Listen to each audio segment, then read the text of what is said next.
Alright, so I knew nothing about this franchise, but I do like cool, funky looking cars, and in particular cartoon versions of them. I know that TLV made a version of this car, a realistic one, but it's just too overpriced in the secondary market, so I'm gonna go with this one, the cartoon version. This is from a franchise called Seibu Keisatsu. I'm probably butchering that, so I apologize. It was spanned over 3 series and 238 episodes, 1 hour long episodes. And they were from 1979 to 1984, these 3 different series. There was a part 1, part 2, part 3, and then one special event, I guess. It was a TV series. So you're talking like 238 hours of programming. And it was billed as a macho drama. Here's a poster here. Basically, dudes just running around being badass cops and robbers, I'm gonna assume. But they had all these modified vehicles and stuff. And I watched a YouTube clip, not this particular one, but it looks like the Fast and the Furious from like several decades ago. They're like jumping trucks and all these explosions, or it's kind of like mixing a Godzilla movie with cars. I don't know. I'll have to try to find some episodes to try to watch this, but they're pretty hard to find on YouTube because I guess maybe they're listed in Japanese. Maybe I should use Google Translate and try to find it that way. Alright, anyways, enough about the franchise. So we have this, Tomitech Choro-Q Zero, so it's a higher class of Choro-Q. And this is called the Gazelle. And I guess they had a series of all the different cars from this TV show. Or some of them. Because I don't think they did some trucks, maybe. I don't really know much about the franchise again, so I apologize. Oh, this is the first one, 01. Alright.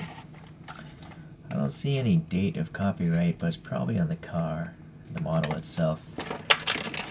Alright. So there are mirrors, but I don't put them on because there are no peg holes, and so I know if I glue them on, I'm just going to break them off when I pull this out for a second review, and then it'll just leave a nasty glue mark. But if you're just going to put it in a display forever, I say glue them on, it'll look better. Alright, well, there's the front view of this car. So this toy does have gold mesh wheels, so that's nice. The license plate probably matches up with whatever it was in the real TV show. It's got this funky eagle or falcon, I don't know what, some sort of bird with spread out wings, So it's pretty cool. Here's the rear view. Unfortunately, not the best exposure on that photograph there. Alright. Well, let's see what else we have here. So it does say Gazelle, so that's pretty cool. Door handle has a little depth to the edge, so it's three-dimensional. It's painted silver. The front end, we just have some silver paint for the headlights. And then the license plate does look great. Some orange here for these markers. Same there. A little black in the grill here, and some ribbing detail. I don't know what's going on there. Like a chin spoiler or something. What's going on? There's an air gap here. Well, what the heck? Why would they do that? Some molding process thing. Just doesn't seem necessary though. It's kind of weird. Alright. Well, anyways, so this graphic on the hood looks pretty cool. There's also a pinstriping going around the hood and the bottom of the windscreen. Some vents there. So the clear plastic smoked. A little, well, that's white paint up there. Some pinstriping carrying around to the back. The set of the car looks pretty much the same as the other one. Where's the fuel filler door? I guess they skipped it, or maybe it's hidden behind the license plate. A little silver for this tiny exhaust tip, and then you got orange and red. I don't know if there's silver around them. I can't tell. Well, I'm not sure. The bumper, I think, has some silver on the top of it. And it's possible... No, I was thinking this might be a separate piece, but it's not. It's just painted. But the wheels are cool. The rim is silver, but then in the center cap is silver, but then you got gold. Alright. So let's see here. This is 2015, the 11th month of 2015. So it's actually not a very old ChoroQ Zero. Alrighty.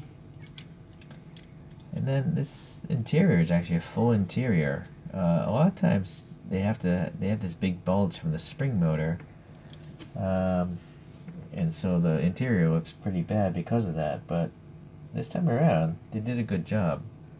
So pretty good.